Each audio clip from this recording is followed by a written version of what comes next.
podemos ver y entender todo lo que Dios va produciendo. Hay muchas cosas escondidas. Usted tiene que aprender a leer correctamente las Escrituras. Usted tiene la Biblia es el Biblos, el conjunto de 66 libros que alguien alguna vez lo tiró todo ahí. Le pareció que por tamaño, por fecha, era la mejor manera de acomodarlo. Entonces después usted tiene, no sé, está leyendo 1 Samuel, pero resulta que el profeta y los reyes eran otros en ese tiempo y están en otro lado, y usted, si no se pone a estudiar un poco, a veces no tiene idea de dónde está. Parece como si todo estuviera así cronológicamente, pero en realidad las cartas de Pablo, por ejemplo, muchas fueron escritas antes de Mateo, Marcos, Lucas y Juan. Y usted los tiene primero en el Nuevo Testamento. Entonces tenemos que aprender a acercarnos a ver con inteligencia, porque es mucho más que un libro. La Biblia en sí es un libro. Cualquiera puede ir a cualquier librería, cualquier persona puede comprar el libro, leerlo. Yo tenía a mi profesor de filosofía en primer año en la facultad que sabía la Biblia quizá más que yo, pero no conocía la vida de la Biblia. Los apóstoles hablaban de las Escrituras, hablaban de algo que tenía el poder de hacerlos sabios, de producir salvación. Entonces fíjense que cuando hablaban de las Escrituras, estaban hablando de algo más que la Biblia en sí. De hecho, la Biblia como la conocemos no existía, las Escrituras eran de Malaquías para atrás. Y después Pablo le menciona a Timoteo que acerca de las Sagradas Escrituras. Las Sagradas Escrituras pueden hacerte sabio, pueden hacerte producir salvación en tu vida, escudriñalas, ¿no? Y entonces parece que está hablando de diferentes cosas, pero todo es lo mismo, solo son niveles de acceso. Las Sagradas Escrituras, cuando tenemos la rema, la revelación de ver el misterio que está escondido en lo que está escrito. Le doy un ejemplo. Cuando usted lee Éxodo capítulo 4, usted va a leer que Dios envió a Moisés a hablar con Faraón. Pero resulta que Dios le dice a Moisés: andá y decirle a Faraón que deje ir a mi hijo, a mi primogénito. Nosotros leemos la historia como si fuera el pueblo de Israel, un montón de personas esclavizadas en un lugar, y que Dios va a liberar gente de un lugar. Pero Dios estaba hablando, cuando veía a Israel, veía a su hijo. Eso está escondido como un misterio. Cuando yo lo puedo ver y puedo ver el cuadro completo, entiendo que era una figura, una sombra de lo que es la iglesia como el hijo corporativo de Dios en la tierra. Por eso las tinieblas han trabajado para enredarnos en las religiones, en las denominaciones, en las divisiones, cuando la iglesia es una sola, el cuerpo es uno solo, el reino es uno solo. En Efesios 4 Pablo habla de esto, ¿verdad? Hay un Señor, un Espíritu, un reino, todo es un solo cuerpo.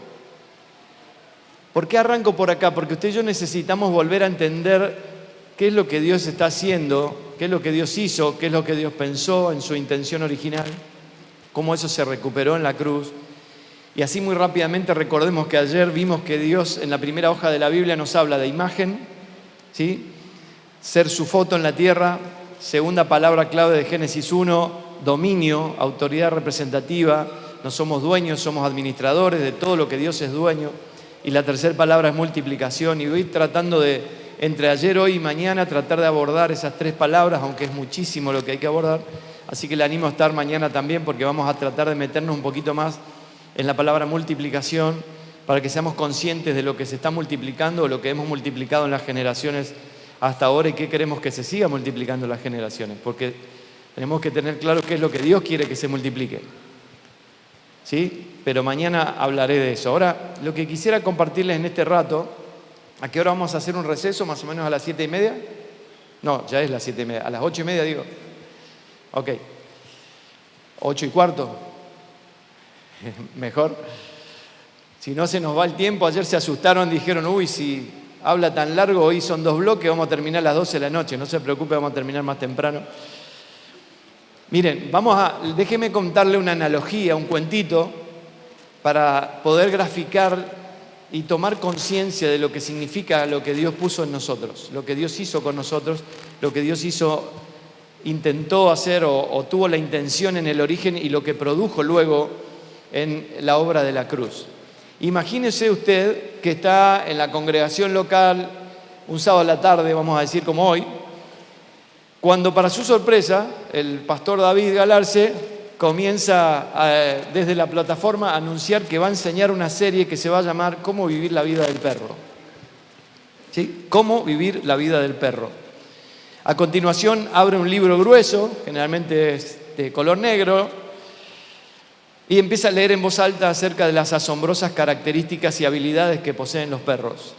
Inicia describiendo su fuerza y velocidad, señalando que algunas razas pueden correr hasta 72 kilómetros por hora y saltar más de 3 veces su propia altura.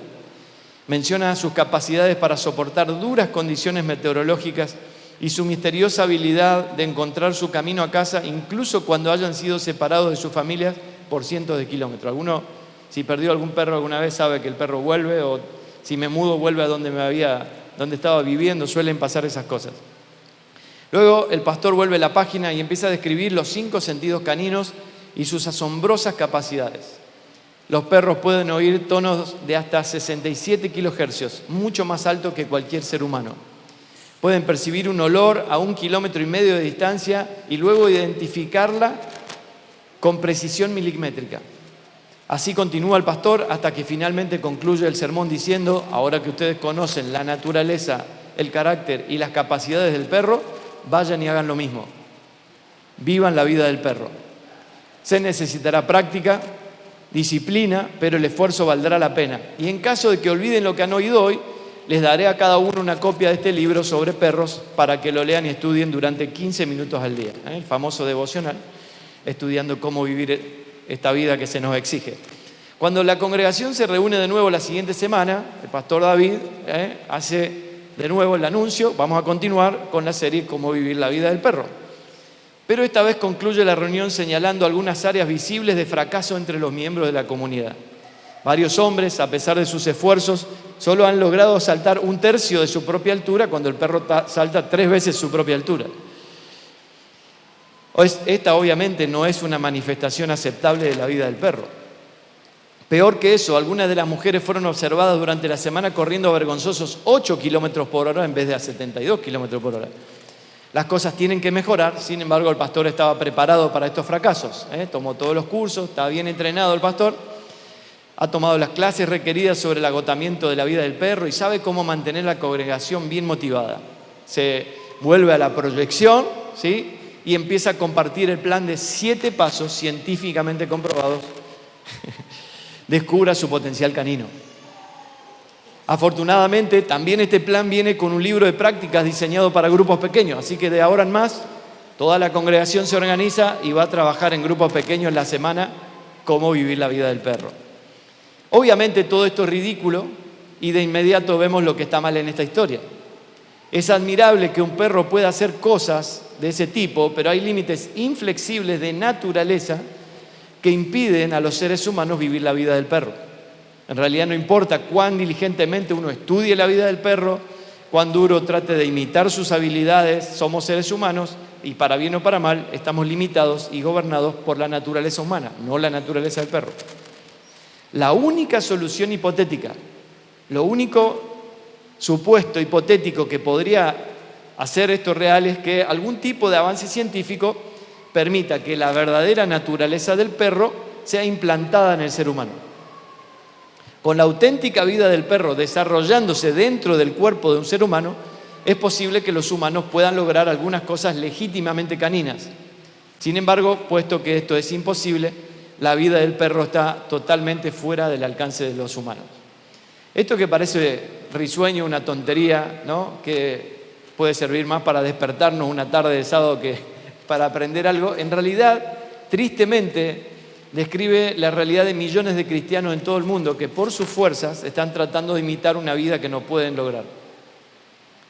Por sus fuerzas tratando de producir la vida de Cristo y mostrar una vida que si no es implantada en su interior o no tienen conciencia de que está implantada en su interior, no la van a poder llevar adelante. Y por eso la tragedia de que miles y miles de personas no quieran saber nada con Dios viendo a los cristianos. La gente ve a los cristianos, ve a los matrimonios cristianos, ve a las familias cristianas y dice: esto está mal. O sea, si son igual que nosotros, viven lo mismo que nosotros. Y claro que vivimos lo mismo que cualquier ser humano. La diferencia está en qué nos gobierna internamente y qué puede producir en nosotros que las realidades que enfrentamos como cualquier ser humano, como que se nos muera un familiar o como perder un trabajo o como enfrentar una enfermedad difícil, nos permita tener la fortaleza de vivirlo de manera diferente a otro que no tiene la misma realidad. Ahora, esto que nosotros nos parece como algo raro y loco es lo que los apóstoles entendían en la primera iglesia. Por eso quiero que usted tenga conciencia de lo que hablamos ayer. Todo el tiempo, está conectado con la intención original. No estamos hablando de otra cosa, los primeros apóstoles no hablaban de otra cosa, conectaban con el origen y con la intención de Dios.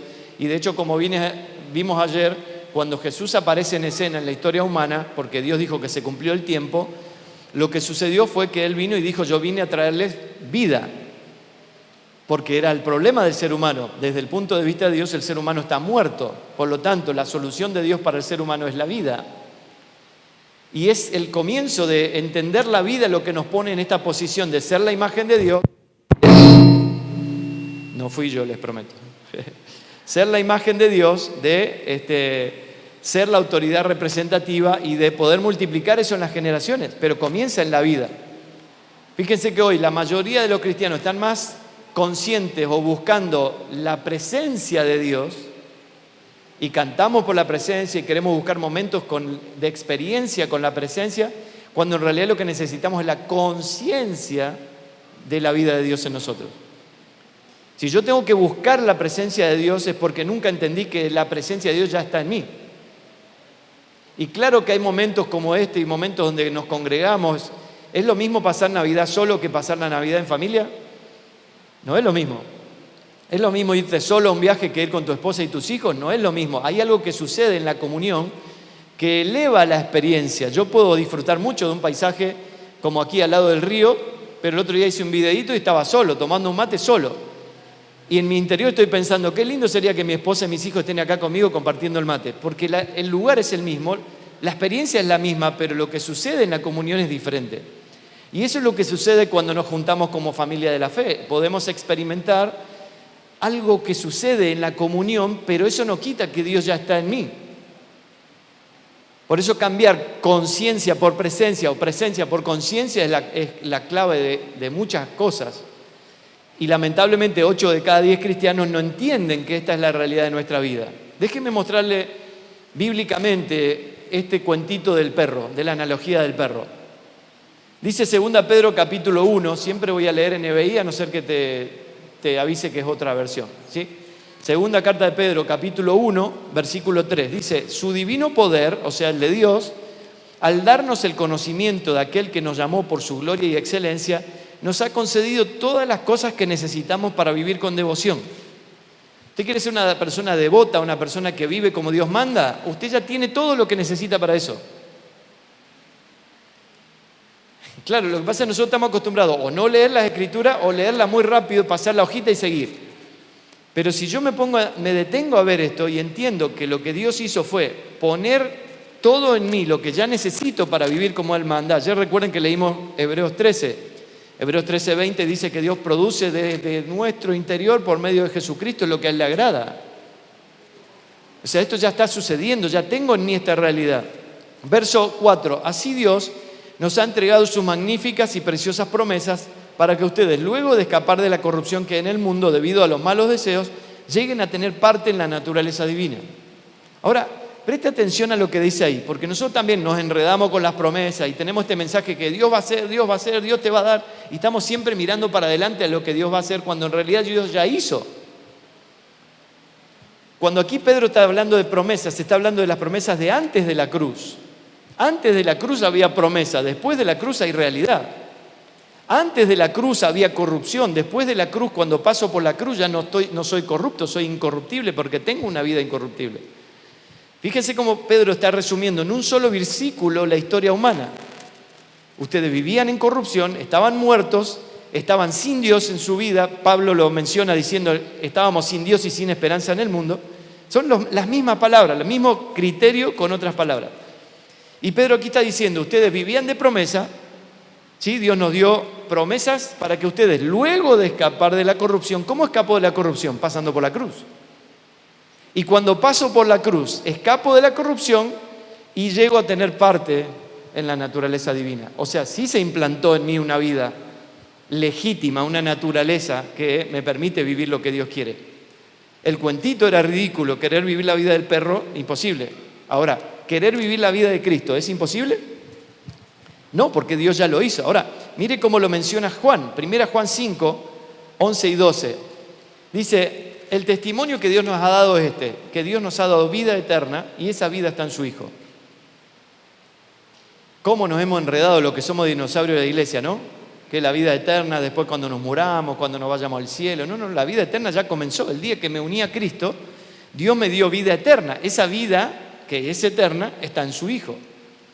Y mire cómo lo pone aquí Juan. El que tiene al Hijo tiene la vida y el que no tiene al Hijo de Dios no tiene la vida. Y hablan de tener algo dentro, ¿no? Ser impartido de la naturaleza divina. Tener al Hijo como vida, la vida para Dios es su Hijo y está en nosotros. Pablo, no lo voy a leer, pero usted recuerda el texto de Gálatas 2:20, ya no vivo yo, vive Cristo en mí. Pablo, Pedro y Juan, los tres apóstoles tenían el mismo criterio corporativo en la primera iglesia. Cristo es una vida en nuestro interior. Ahora, pasaron 2000 años y 8 de cada 10 cristianos hoy no entienden que Cristo es una vida en nuestro interior. Yo todavía usa palabras como decir, vamos a buscar a Dios, como si Dios estuviera perdido. No, el perdido soy yo. Cristo está dentro mío. Dios está dentro mío, no está ni lejos, ni cerca, no, está en mí. Es como si yo dijera, quiero sentir mi mano más cerca mía. Es imposible, mi mano está dentro mío, no, está pegada a mí. No hay forma de que esté más cerca de lo que ya está. Lo que tiene que suceder es la conciencia de que mi mano es parte mía. ¿Entiende la cuestión? O sea, es muy importante que entendamos esto porque esto es el comienzo de la hoja 1 de la Biblia, Dios poniendo su vida en la tierra, con un propósito. Ahora, ¿usted cree que cuando viene Cristo y nos promete vida y pasa la cruz y luego de la cruz se imparte a nosotros como vida, Dios cambió el plan? ¿La vida tiene que ver con otra cosa ahora? No, es lo mismo que la hoja 1 de la Biblia. El diseño de Dios es que su vida en nosotros nos ponga a la altura de sus demandas. ¿Y sus demandas cuáles son? Que yo sea su imagen, su foto en la tierra. Por eso Cristo es la imagen del Dios invisible y está impartido dentro mío como vida. Esto no es una utopía, no es algo que... ¿Cómo haré para que la gente vea a Cristo en mí? No, Cristo ya está en mí. Si yo muero todos los días, mi alma es redimida por la obra del Espíritu y mi alma expresa el fruto del Espíritu en vez de expresar las obras de la carne, lo que se va a ver va a ser Cristo. Y si se ve a Cristo, soy la imagen de Dios en la tierra, porque Cristo es la imagen del Dios invisible. ¿Ven? Todo el tiempo estoy conectando con Génesis 1:26. Todo el tiempo es la hoja 1, la hoja 1, la hoja 1. Es como Dios pensó que sea todo en el comienzo. Ahora, ¿cómo puede ser? Porque nosotros, miren, yo sé que ustedes no, pero gran parte del resto de la iglesia critica al pueblo de Israel por caminar 40 años en el desierto. ¿Qué cabezones? Perdieron 40 años de vida. ¿Cuántos años hace que estamos nosotros caminando dando vuelta? Póngale la edad que cada uno tiene, pero lo trágico es que hace 2000 años que la iglesia está dando vuelta. 2000 contra 40, ¿cuál es peor? Entonces tendríamos que llenarnos un poquito más de humildad, reconocer que hay cosas que se nos fueron de la mano, que no entendimos. Recién venía hablando con un hermano y me decía, no, fui toda mi vida y aprendí a cómo es la reunión, qué ropa me tenía que poner. Y aprendemos liturgias, aprendemos formas, aprendemos costumbres y después cuestionamos si me gusta más esta, me gusta más la otra, me gusta más tradicional, no, a mí me gusta más carismático. Entonces cada uno va buscando, tipo el shopping, ¿no? El local que te quede mejor. Pero la iglesia no es un shopping, la iglesia es el cuerpo de Cristo y se expresa como a Dios se le dé la gana o como tenemos la cultura en este lugar. Este año a Australia y a Nueva Zelanda y conocimos a nuestros hermanos samoanos y resulta que los hermanos samoanos usan el lava-lava, es una pollera. Los hombres predican de pollera y de chinela. Mandá uno de Asamblea de Dios con la camisa hasta acá y la corbata y el traje y va a ser un ridículo allá porque no te reciben, no te escuchan si no respetás la cultura, si no respetás, son muy respetuosos de sus ancestros, de sus antepasados, de los hermanos que le trajeron el Evangelio, de sus padres, sus abuelos. La cultura cambia, la forma cambia, pero escuchamos el mismo espíritu, nos conectamos en el espíritu con el mismo Señor, el mismo reino, el mismo cuerpo, somos cuerpo. Ellos hablan inglés, hablan samoano, hablan fiyiano, hablan diferentes idiomas en el Pacífico, pero Dios es el mismo, Cristo es el mismo, el cuerpo es el mismo. Yo no puedo manejar por formas que yo aprendí.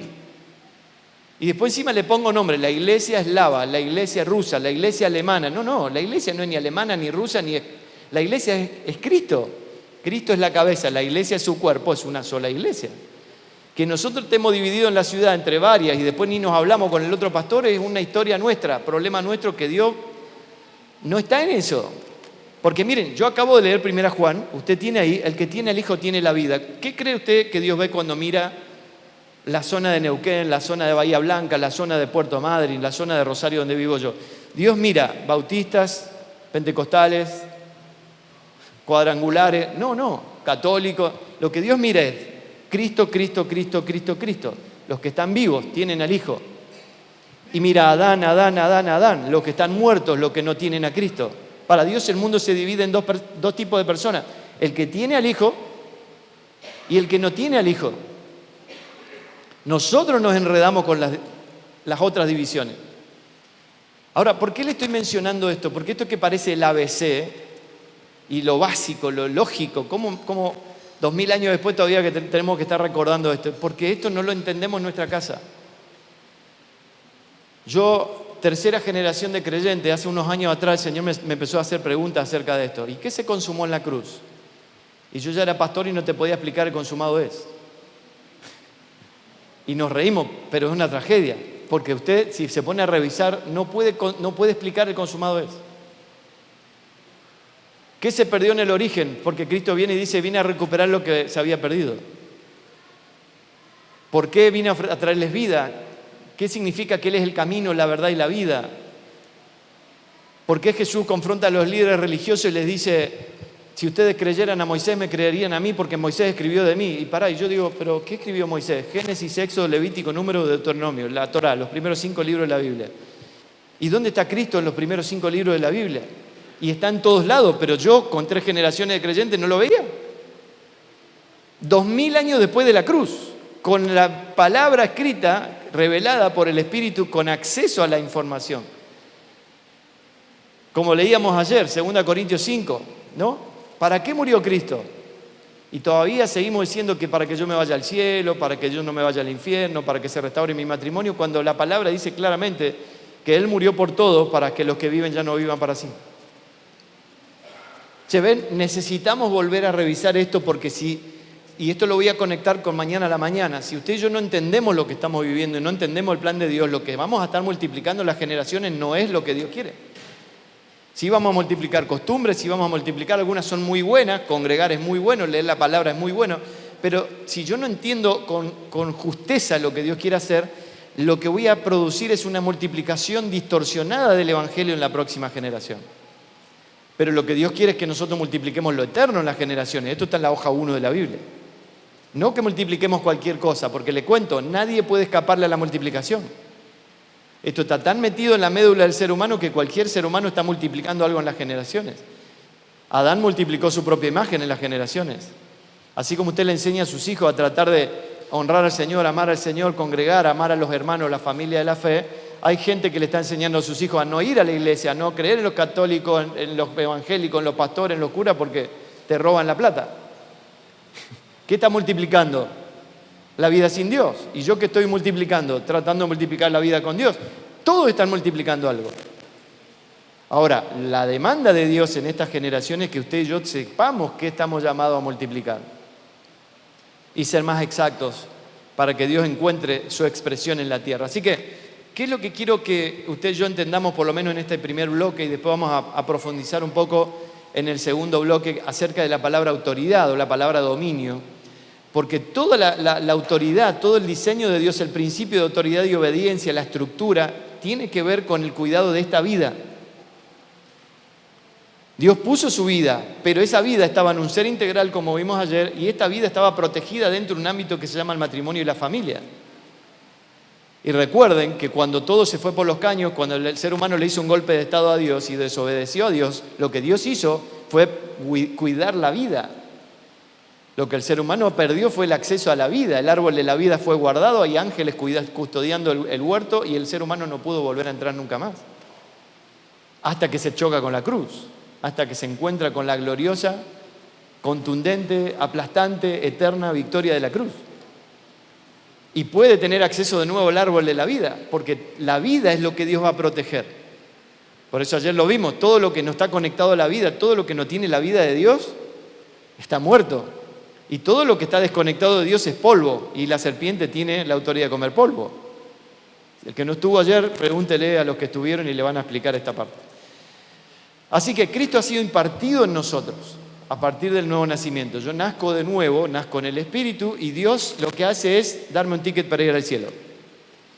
Y ahí terminó mi evangelio. No, lo que Dios hace es poner la vida de su Hijo en nosotros, y ahí comienza un entendimiento que debo tener de qué es la vida según Dios.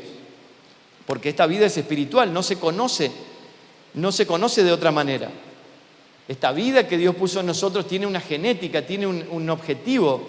Cristo es la imagen del Dios invisible, dice Colosenses 1. Lo que Dios está buscando es que esa vida en nosotros nos ponga a la altura de la intención del diseño. Porque cuando vivimos sin Dios y sin esperanza en el mundo, estamos fuera de diseño. Por eso cuando viene Cristo, ¿qué viene? Para que todo aquel que en Él cree no se pierda y tenga vida. No cuando se va al cielo, ya dejo de estar perdido y dejo de estar muerto. Juan 3:16, que lo usamos para evangelizar a los nuevos, en realidad es la mejor noticia para la iglesia. Todo lo que está en Cristo no se muere, todo lo que está en Cristo tiene vida. Y si empiezo a identificar algo que se quiere morir, se está muriendo o que se está perdiendo, está fuera de diseño, porque en Cristo nada muere ni se pierde. ¿Ven que es mucho más amplio que pelearnos por cómo tiene que ser una reunión? Esto es un cuentito, cómo nos reunimos, a qué hora nos reunimos, si el sábado, el domingo, el miércoles o el jueves, porque vaya que nos embarramos con eso, ¿no? El día de reposo, el día del Señor, el domingo o el sábado, ¿no? Pero pará, y los otros días no son del Señor. ¿Se acuerdan lo que dijo Jesús? Vengan a mí, ¿recuerdan? Todos los que están trabajados y cargados, y yo les daré el sábado o el domingo para reposar. No, dice, yo los haré descansar. O sea, el reposo, ¿dónde está? En Cristo. ¿Y Cristo dónde está ahora? Y entonces, ¿el reposo es un día o el reposo es Cristo en mí? Si Cristo está en mí, yo ya tengo el reposo de Dios en mí, todos los días. No el domingo nada más. El día del Señor son todos los días, porque yo ya no vivo más para mí. Por eso, ven, tenemos que revisar, porque nuestra cosmovisión de vida, nuestra manera de pensar determina la manera que vivimos, y la manera que vivimos afecta a nuestras generaciones, y las generaciones muestran o no muestran lo que Dios diseñó. Y estamos para que se vea lo que Dios diseñó, para que ser su autoridad representativa y para multiplicar lo eterno en las generaciones. Así que esta vida que portamos, al ser espiritual, a ser eterna, al ser Cristo mismo, es una vida indestructible. Por eso cuando usted ve hermanos nuestros en algunos lugares del mundo, o vemos en la historia gente que estuvo dispuesta a dar su vida por el Evangelio, es gente que entendió la vida que tiene. Gente que se les reveló quién es Cristo y entonces está dispuesta a que le corten el cuello. Ahora usted y yo, si no tenemos conciencia de esta vida, estamos con temor todos los días que algo me pase, a morirme, a que enfermarme, a que... Y si viene un poco de ajuste, niego, como Pedro, rápido, no lo conozco. Con tal de preservarme. Total, como dice el dicho, soldado que huye sirve para otra batalla, ¿no? Hoy acá lo niego, no me matan y entonces voy a poder seguir testificando. Hasta justificamos Pero porque no estamos conscientes de esta vida que fue depositada en nosotros, que es una vida imparable, es un río que fluye. Hoy fuimos un rato al Chocón y usted tiene ahí un río que le hicieron una pared, lo frenaron, pero el río acá abajo sigue corriendo. ¿Cómo hace? Y lo pasa por encima. Hagas la represa que hagas, el río va a seguir fluyendo y va a seguir pasando por encima. Es imposible. Y si hablamos de la vida de Dios dentro de nosotros, por eso Jesús decía, es un río que fluye de agua viva. Ese río no se puede parar. De la única manera que ese río no se note es que yo no tome conciencia de su vida y muestre otra cosa. Yo soy un niño en Cristo que está mostrando obras de la carne en vez de ser un maduro en Cristo, mostrando la realidad que me gobierna y que salga el fruto del Espíritu. Entonces nos ocupamos de alimentar la carne se transforma en un King Kong gigante dentro nuestro y lo único que ve la gente es carne. Y Cristo queda chiquitito, está dentro nuestro, pero no aparece, no se ve. Por eso usted puede ver gente y dice, y este era creyente, y este era cristiano. Sí, quizá congrega, quizá nació de nuevo, pero Pablo le dice a los corintios, fui a hablarles y no les pude hablar lo que venía a hablarles porque son niños. y le tuve que volver a dar la lechita. ¿Y usted se acuerda ahí en 1 Corintios 3 qué identifica a Pablo como carne? Porque entre ustedes hay celos y divisiones. Yo sé que aquí en esta gente que está aquí no hay celos ni divisiones, pero generalmente la iglesia está llena de celos y divisiones. Para Dios, ¿qué es eso? Carne. No muestra a Cristo. Bueno, vuelvo, no se asuste. ¿Vamos bien hasta acá?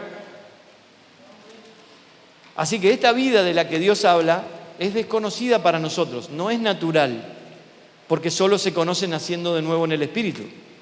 Esto parece algo obvio, pero no es tan obvio. ¿Cuántos acá tuvieron más de un hijo? Le voy a hacer esta pregunta a las mujeres, a las muchachas, porque los muchachos no tenemos mucha idea de esto. ¿El que salga el segundo hijo fue más fácil que salga el primero si fue parto natural?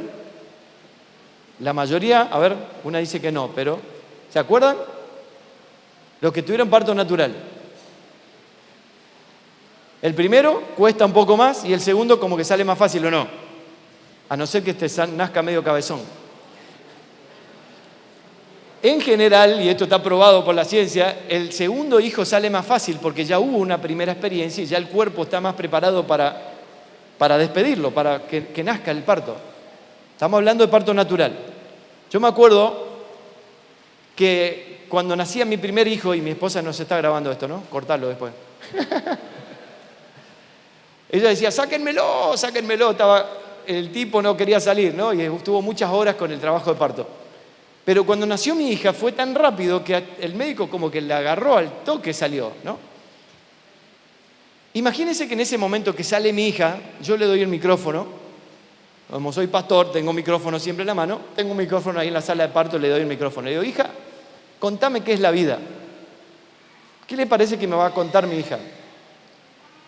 Bueno, la vida es flotar en un agua calentita, espectacular. No me golpeo, estoy protegida, mi mamá me acaricia todo el día, tengo un caño directo de comida, cosa que a los hombres nos encantaría, ¿no es cierto? Caño de comida a discreción, como cuando quiero, cuando tengo hambre, estoy nutrido todo el tiempo me miman, me hablan, me tratan bien, me ponen música. Mi hija estaría describiendo una vida que ya no es su vida. Pudo haber sido durante 9 meses esa su vida, pero ella acaba de nacer a una vida nueva que desconoce absolutamente, no tiene ni idea de qué se trata. Y tiene autoridades representativas, figuras paternas, papá, mamá, puestas por Dios para protegerla, nutrirla, cuidarla, preservarla, para que esa vida se desarrolle. Lo mismo sucede con nosotros. Usted dice, mira, este famoso si se convirtiera sería tremendo. No, si se convierte van a nacer a una nueva vida que no es la vida que él trae. Quizás sí siga cantando, siga tocando, siga escribiendo, pero es una vida nueva la que acaba de nacer y tiene que aprender de qué se trata esta vida. Es la vida de Cristo, es infinito, el universo entero salió de Él y el universo no sabemos ni qué tamaño tiene. ¿Por qué le digo esto? Porque los que somos dinosaurios de iglesia, estamos usando mucho el dinosaurio hoy, estamos en la zona de los dinosaurios. Millones de años en la iglesia, ¿no?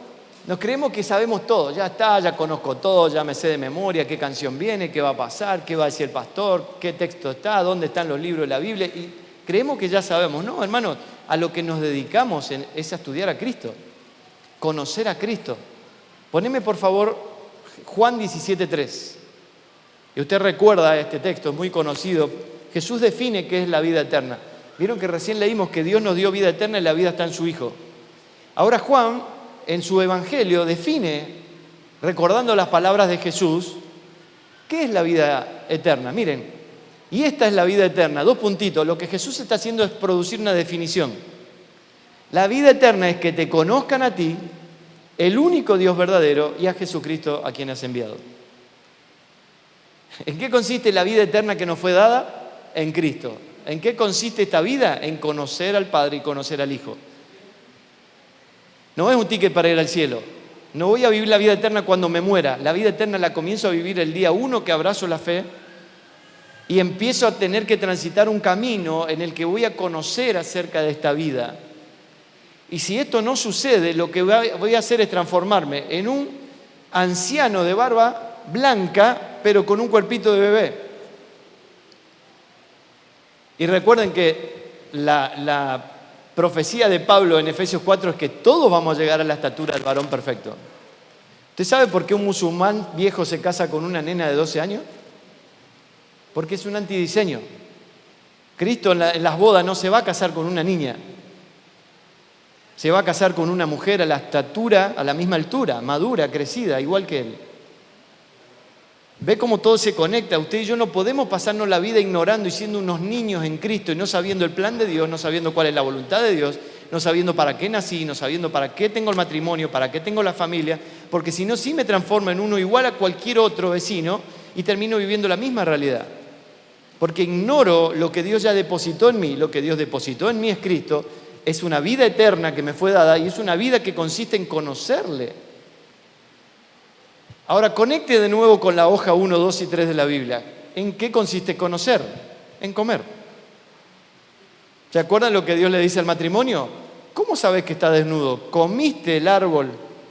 ¿Quién te enseñó? ¿Comiste del árbol del conocimiento del bien y del mal? Comer me enseñó. ¿Qué comemos hoy? Por eso no minimice momentos como este que estamos viviendo. No tome esto como un culto más, una reunión más.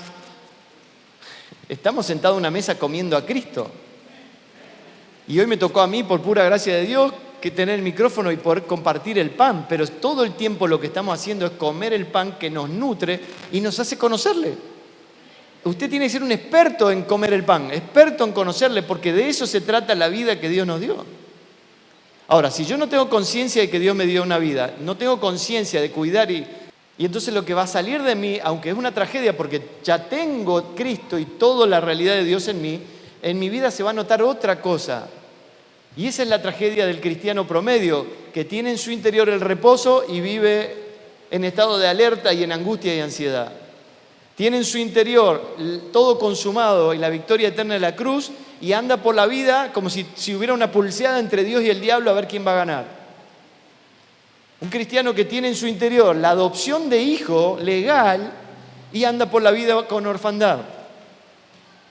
Un cristiano que tiene en su interior grabado en Cristo el amor, sos amado y nada te puede separar de mi amor, ni la vida, ni la muerte, ni ángeles, ni principado, ni lo presente, ni lo porvenir.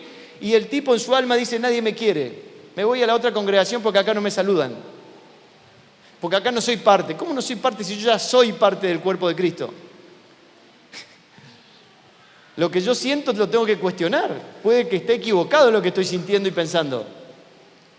Por eso es tan importante tomarnos el tiempo para entender esta vida que nos fue dada, esta vida que no es natural, esta vida que solo se entiende por el Espíritu y por revelación. Y es la confrontación que Dios le hace. En Juan 3 leemos la charla de Jesús con Nicodemo, ¿se acuerdan? Nicodemo es un tipo que se pasó la vida estudiando la Torá. Nicodemo, como Jesús a los 12, te podía recitar de Génesis 1:1 a Deuteronomio 31 de memoria, sin parar. Solo respirar y seguir. Y Jesús le dice, pero ¿en serio no entendés lo que te estoy diciendo? Te pasaste la vida estudiando las hojas 1 de la Biblia y no entendés de qué se trata. Se trata de volver a recuperar la vida, se trata de entender que yo soy la realidad que Dios prometió y anunció en Génesis 3. Va a llegar el día que la simiente de la mujer te va a aplastar la cabeza. O sea, iba a llegar un día en que la simiente de Dios iba a estar en la tierra y todo iba a volver al orden. Los tipos se pasaron la vida y no entendieron. Y Jesús le dice, tenés que nacer de nuevo. Y él dice, ¿cómo voy a meterme a la panza de mi mamá de nuevo? ¿Ven que puede suceder que nosotros nos pasemos la vida en el Evangelio y no entendamos de qué se trata? ¿Sí? Imagínense ustedes, yo me voy a estudiar, ¿hay algún contador público aquí? ¿Sí? ¿No? ¿No vino? Imagínense, yo estudio contador público, me recibo, le traigo el título al pastor David, le digo, mirá, pastor, me recibí de contador público, así que mira, me compré el aparatito, me voy a parar en la puerta y voy a contar cuántos hermanos vienen a la reunión. Contar público. 1, 2, 3, 4. Pero eso lo voy a hacer de gracia, ¿no? Para ofrendar mi servicio al Señor, para servir a los hermanos, pero también consigo un trabajo en el shopping, me voy a ir al Jumbo y voy a trabajar de contador público, voy a estar en la puerta contando público. ¿Cuánta gente entra al shopping en el fin de semana? ¿Eso hace un contador público? Fíjense que nos reímos porque es ridículo, pero así vivimos los cristianos, haciendo algo que no es lo que Dios quiere que hagamos. Ser cristiano es ir un día a la reunión, y si el pastor se le ocurre una locura, trae a un invitado y nos hace ir varios días el fin de semana. Y hago un esfuerzo y voy. No, eso no es ser cristiano. Ser cristiano es vivir a Cristo. Ser cristiano es tener la vida de Dios en nosotros, que es Cristo, y es dedicarnos la vida a conocerle, a conocer al Padre y conocer al Hijo con la ayuda del Espíritu Santo. Es mejor que yo me vaya, entonces le enviaré el Consolador y Él va a venir y les va a recordar lo que les enseñé. Va a venir y va a hablar acerca de mí, va a venir y me va a glorificar. El Espíritu Santo está en nosotros para hacer este trabajo. No es para hacer caer oro y para que haya aceite y patinemos en el aceite y todas las estupideces que hacemos, perdóneme que sea franco, pero hacemos un montón de estupideces que no tienen nada que ver con nada. Y después nos quedamos con la idea de que eso es Dios. Entonces cualquier persona cree que Dios es lo que pasa en una reunión. No estoy enojado, tranquilo, estoy hablando un poco pasional. Mi esposa me estaría, si estuviera acá, bajada me estaría diciendo. Pero en esta tarde estoy con esta carga de que entendamos que según Dios la vida es Cristo. La vida es espiritual, la vida ya está en nosotros. Todo lo que Dios tiene para ofrecernos es espiritual y ya lo tenemos en nosotros. ¿Estás buscando plenitud? Dios ya te lo dio en Cristo, la plenitud es Cristo. Por eso Pablo puede estar en una cárcel en absoluta necesidad, todo golpeado, avejentado, con una ropa vieja, pasando frío en un fondo de un sótano húmedo y decirle a la iglesia en Colosas: hermanos, estoy completo en Cristo. ¿Cómo una persona que está en total necesidad se define completo en Cristo? Porque vio a Cristo, entiende a Cristo, entiende que esta es la vida que le fue dada. Ser hijo es una realidad espiritual. Estar completo en Cristo es una realidad espiritual. Ser bendito en Cristo, como dice Efesios 1:3, es una realidad espiritual. A lo demás Dios lo llama cosas. Dios sabe que tienen necesidad de estas cosas. ¿Qué comeremos, qué vestiremos? Dios me bendijo con una camisa nueva, Dios me bendijo con un coche nuevo y resulta que después no lo puedo pagar y vengo a orar para que me ayuden. Hermano, ayúdeme, oren por mí, no puedo pagar la cuota. Este presidente me complicó la existencia, ahora no lo puedo parar. Entonces, ¿me bendije solo o me bendijo Dios? Bueno, vamos a pasar la página, vamos. Miren cómo Pablo, entendiendo esto, él define a qué se dedicaba. Colosenses 1:26. Pablo dice: yo estoy anunciando el misterio que se ha mantenido oculto por siglos y generaciones. Él está hablando de todo lo que sucedió antes de la cruz. Desde Génesis 3, donde Dios hizo este anuncio y toda la historia va caminando hacia lo que Dios iba a hacer, hasta el momento donde este misterio se revela. Dice: el misterio que se ha mantenido oculto por siglos y generaciones, pero que ahora, hace 2000 años atrás, ahora, en la etapa después de la cruz, se ha manifestado a su pueblo santo, a estos, al pueblo santo de Dios, a la iglesia, al pueblo de Dios. Dios se propuso dar a conocer. Recién leímos la vida eterna, ¿en qué consiste? Conocerle. Dios se propuso dar a conocer cuál es la gloriosa riqueza de este misterio entre las naciones, que es, ¿cuál es el misterio? Cristo en ustedes. Haga así, en ustedes la esperanza de gloria.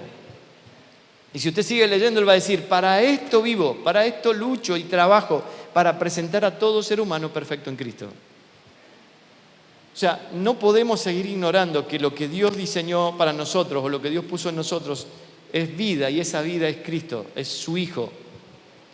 La vida es Cristo en nosotros, Usted tiene que enseñarle esto a sus hijos. ¿Saben cómo usted blinda a sus hijos del bullying? Miren algo sencillo que le voy a decir. Enséñenle a sus hijos a tomar conciencia de quién tienen en su interior. Si nuestros hijos crecen sabiendo quién está en su interior, que es más grande que todo el universo, ellos no van a tener ningún temor a las amenazas externas. No van a tener ninguna tentación que sea más grande afuera que la realidad que ya tienen adentro. ¿Qué le van a ofrecer a mis hijos? Sexo, droga y rock and roll. ¿Qué le pueden ofrecer que sea mayor a lo que ya tienen? De la única manera que algo externo me tiente y yo quiera salir atrás de eso es porque yo ignoro lo que tengo adentro. Y de nuevo conectamos con la hoja 1 de la Biblia. Lo que Dios hizo fue poner un ser humano con su vida, con el potencial de mostrar a Dios en la tierra. Yo no puedo ignorar lo que tengo adentro, porque si ignoro lo que tengo adentro voy a estar viviendo fuera de diseño. Y me va a enganchar toda la tontera humana. El ser humano está sin Dios y sin esperanza. Y nosotros tenemos a Cristo como la esperanza. El ser humano está sin vida, nosotros tenemos a Cristo, que es la vida. El ser humano vive sin propósito y está buscando propósitos, y sale la psicología, el coaching, todo lo que a usted se le ocurra de las filosofías humanas ofreciendo herramientas para que el ser humano encuentre su propósito, y no lo puede encontrar. El ser humano se compra un avión y está insatisfecho, se compra un yate y está insatisfecho, se compra una bicicleta y está insatisfecho. Depende de la realidad que cada uno tenga. En cualquier nivel usted va a encontrar que el ser humano se lo compra y al día siguiente se siente igual. Porque no hay plenitud en las cosas. La plenitud está en la vida que nos fue dada. La plenitud está en que como humanos vivamos el diseño para el cual fuimos creados. Y ese diseño se llama vivir a Cristo como vida real. Amén. Ahora, ¿cómo se va la hora en Cenillosa? Ahora, ¿por qué? Y usted recuerde la secuencia de ayer, hablamos ayer, en la hoja 1, Dios pone su vida en un ser humano, este ser humano es un ser humano integral, tiene que tener una estructura que contenga esta vida, este ser humano lo pone en una familia, en un matrimonio, como autoridad para cuidar esta vida. Y aquí quiero ir conectando, y vamos a conectarlo después en el bloque siguiente, un poquito más acerca del entendimiento de por qué hay estructuras diseñadas por Dios, por qué hay una institucionalidad, una legalidad, hay normas, hay límites, hay reglas que Dios establece porque está en riesgo la vida. ¿Por qué Dios cuando los destituye, los saca del huerto, pone un cuidado, pone un muro de protección, pone ángeles, pone una espada desenvainada para que cuidar el árbol de la vida, para que nadie pueda tocar la vida? Porque lo que Dios protege es la vida. Si usted y yo tomamos conciencia de la vida, lo que va a suceder es que vamos a tomar conciencia del cuidado de esa vida. Por eso los apóstoles usaban figuras como yo planté, Apolo regó, pero el crecimiento lo da el Señor. Hay una semilla que se planta, es una vida que se pone para que empiece a crecer. Y después hay un riego, es todos los días lo mismo, la misma cantidad de agua, la misma hora. Es de repetir y repetir y repetir y repetir hasta que Dios va produciendo un crecimiento. Y esa vida se transforma en un árbol que da fruto. La figura es la misma todo el tiempo. Lo leía el pastor ayer en Génesis 1. Hay una semilla, hay una naturaleza que va a producir, tiene una genética para producir según la naturaleza interna que tiene. Así que vamos a verlo un poquito más en el próximo bloque, cómo la autoridad y la obediencia son un principio espiritual. Todo esto está antes de la caída. Dios establece todo como autoridad y deja autoridad representativa para guardar y cuidar el huerto. Deja la vida dentro de una estructura como el matrimonio y la familia para que cuide esta vida. Todas las estructuras, todas las figuras de autoridad son para cuidar la vida. Déjeme ir terminando con así tenemos un ratito de receso. Necesitamos entender entonces que cuando hablamos de evangelio, cuando hablamos de vida cristiana, de vida en Cristo, estamos hablando de Cristo como vida. No de teorías, no de conceptos, no de textos bíblicos aprendidos de memoria. Estamos hablando de una vida que Dios quiere que sea real. Cristo como vida real. En Él estaba la vida, Él trajo la vida, Él nos impartió su vida a través de su muerte y su resurrección. Y lo que necesitamos entender es que poseer la vida de Cristo en nosotros es lo que Dios usa como materia prima para producir todo lo que quiere producir. El material que Dios usa es Cristo. Por eso Dios está trabajando en la formación de su Hijo en nosotros. El predestino, dice Romanos 8:29, lo que Dios está haciendo, lo que pensó antes, predestinó. Un destino previo, ya determinado, la conformación del Hijo en nosotros, para que Él sea el el primogénito de muchos hermanos. Dios quiere tener un gran cuerpo, el Hijo corporativo en la tierra, que lo dé a conocer. Antes era un solo matrimonio, ahora somos millones en todo el mundo que tenemos a Cristo en nosotros. Y todos juntos formamos el cuerpo de Cristo. Aunque somos muchos, dice Pablo, somos un solo cuerpo porque comemos el mismo pan. Y el pan es Cristo. Y comerle nos da conocimiento. Comerle significa saber qué es lo que Dios me dio. Comerle es, como leíamos antes, la vida eterna consiste en conocerle. Conocer y comer van de la mano. Así que usted tiene que entender que esta vida que nos fue dada tiene dos cosas básicas. Primero, tiene un conocimiento innato, sabe cómo fluir. Es una semilla, como usted planta una semilla, la semilla ya tiene toda la información para el contacto con la tierra producir el árbol que está escondido dentro de la semilla. Es una semilla que esconde un árbol y el árbol esconde cientos de semillas, igualitas a la primera semilla. Esto es glorioso. Por eso esto de forzarnos a ser como Jesús, forzarnos a parecernos a Cristo. No, Cristo ya fue sembrado como semilla en nosotros y la genética es que produzca. Un pez no se le enseña a respirar bajo el agua, a un perro no se le enseña a ladrar, a un árbol, a un pájaro no se le enseña a volar. Tiene la naturaleza innata, la capacidad de hacerlo. Y el segundo punto, tiene la habilidad innata para gestionar ese conocimiento, esa vida que ya tiene. La mamá empuja al pájaro y el pájaro sale volando, aunque nunca practicó. El pez nace en el agua y está respirando y nada. El perro apenas empieza a tomar madurez, empieza a ladrar. O sea, esa vida que está en nosotros, que se llama Cristo, tiene el conocimiento y tiene la habilidad de producir lo que Dios quiere. Por eso anoche terminábamos leyendo Hebreos 13, 20 y 21. Dios va a producir por medio de Cristo lo que a Él le agrada. Y de esa manera a Él sea la gloria, a Él se va a glorificar. Amén. Así que cortamos acá unos 15 minutos, 10, son y 20, hasta las 1:30.